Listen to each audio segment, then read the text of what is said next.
Sugeng Rawuh.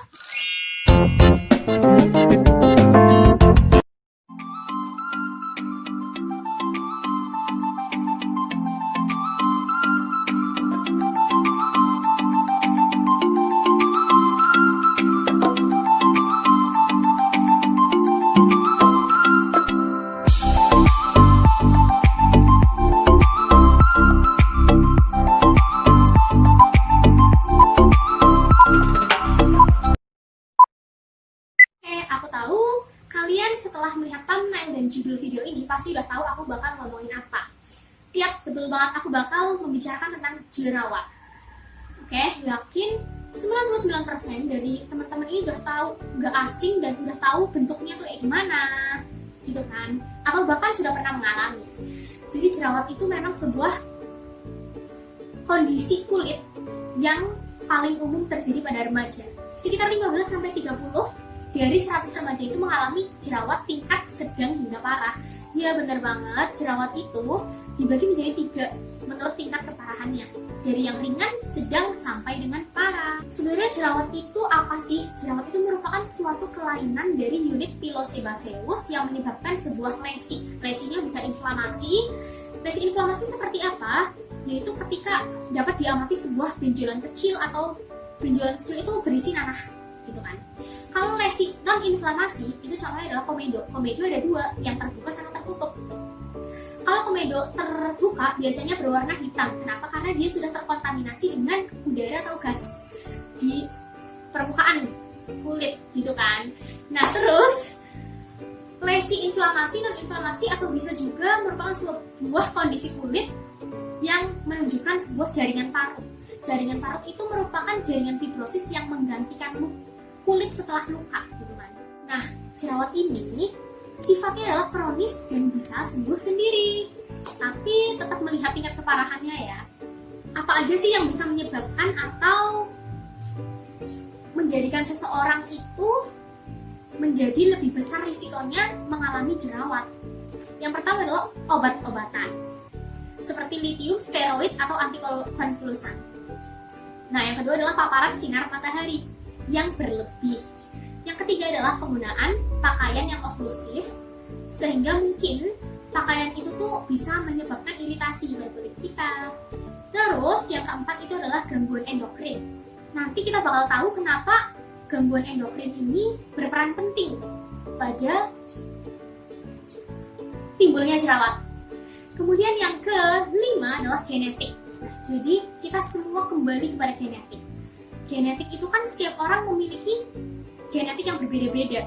Jadi teman-teman jangan heran kalau misal, aku kok gampang banget ya jerawatan, kok temanku yang satunya nggak gampang, aku panasan sedikit di luar kok udah bisa kayak jerawatan gitu, sedangkan dia kok enggak gitu. Terus aku kok perawatan tapi malah jadi jerawatan, sementara dia yang belangsakan. Maksudnya nggak pernah merawat kulit atau apa kok nggak jerawatan gitu. Karena di sini campur tangan dari genetik itu emang berperan penting sih teman-teman. Jadi tergantung dari sifat sel tubuh masing-masing. Ada yang sangat sensitif, ada yang tidak sensitif. Bagaimana sih kok bisa timbul jerawat? Mekanisme terjadinya jerawat. Jadi di sini kita harus tahu bahwa ada hormon yang berperan penting dalam timbulnya jerawat ini. Namanya adalah androgen.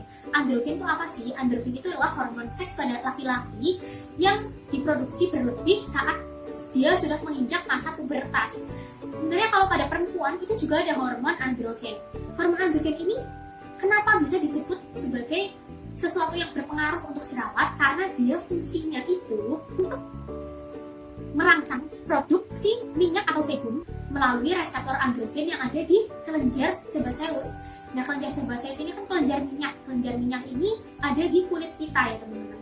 Nah, intinya androgen ini merangsang produksi minyak. Dampaknya apa? Dampaknya itu produksi minyak di kulit kita otomatis menambah dong. Nah, itu is okay gitu. Is okay. Karena minyak itu bermanfaat banget bagi tubuh kita. Bisa untuk melembabkan kulit dan melindungi kulit kita. Tapi yang jadi masalah itu apa sih ketika produksi sebum ini terlalu berlebihan?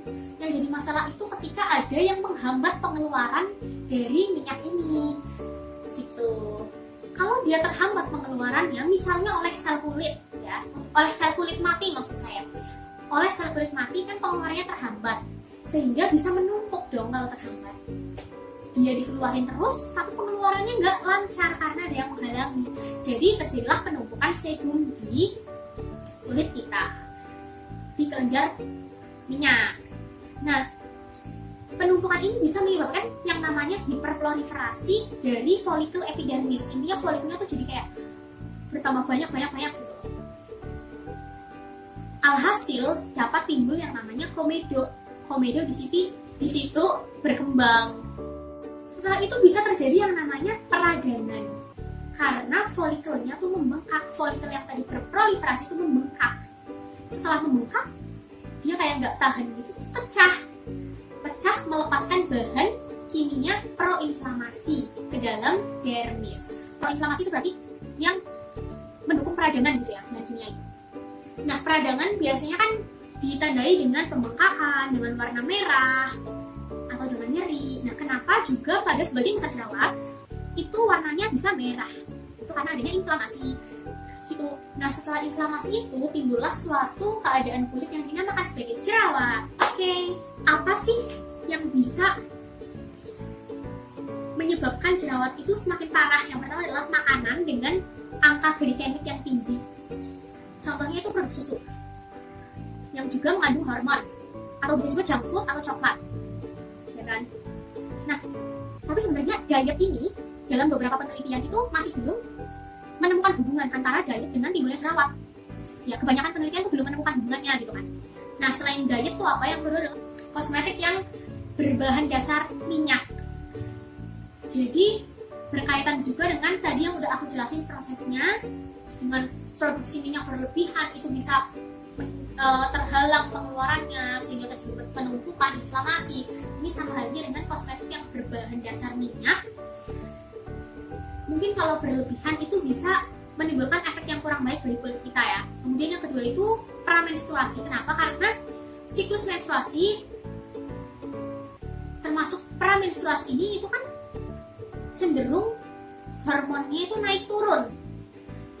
Nah, hormon kan tadi udah kita jelaskan bahwa dia sangat memiliki pengaruh terhadap produksi sebum. Kemudian yang keempat itu adalah emosi, cemas atau marah.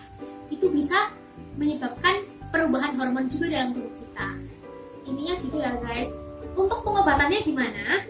Sebenarnya untuk lotion gel pelembab itu direkomendasikan untuk perawatan kulit. Tapi kalau krim yang berminyak itu bisa semakin menyumbat pori-pori loh. Kemudian untuk cleanser berbasis sabun, misalnya pH-nya kurang lebih 5,5, itu juga ide bagus. Tapi nggak boleh berlebihan, karena kalau berlebihan itu malah bisa mengiritasi kulit. Kemudian yang ketiga itu bisa dengan obat. Obatnya bisa oles atau bisa secara oral dimakan. Tapi tetap penggunaan obat itu harus diperhatikan dosisnya. Kemudian sifat kulit kita, jangan sembarangan pakai obat karena kebanyakan obat itu punya efek sampingnya masing-masing. Pesan dari aku sih, sebaiknya kita menjaga kesehatan kulit kita, misalnya dengan rajin cuci muka, atau bisa juga kita makan makanan yang bergizi, makan makanan yang sehat. Olahraga juga boleh sih, bisa menyehatkan tubuh kita juga. Intinya aku merekomendasikan sesuatu yang alami untuk tindakan pencegahan atau pengobatan. Sombong amat. Tapi kalau teman-teman semua memang sudah cocok dengan suatu produk, misalnya obat, it's no problem. Dan aku berharap yang terbaik untuk kita semua. Sekian tentang jerawat. Kalau ada teman-teman yang mau berbagi informasi juga, boleh banget tulis di kolom komentar. Boleh juga usul bahas apa lagi, komen. Jangan lupa klik subscribe, jangan lupa komen juga boleh, terus klik like, karena satu like dari kalian, satu subscribe dari kalian itu sangat berharga untuk semangat aku buat bikin video. Terima kasih sudah mengikuti video aku sampai selesai. Semoga kalian tetap sehat di masa pandemi seperti ini. Wassalamualaikum warahmatullahi wabarakatuh. Bye bye.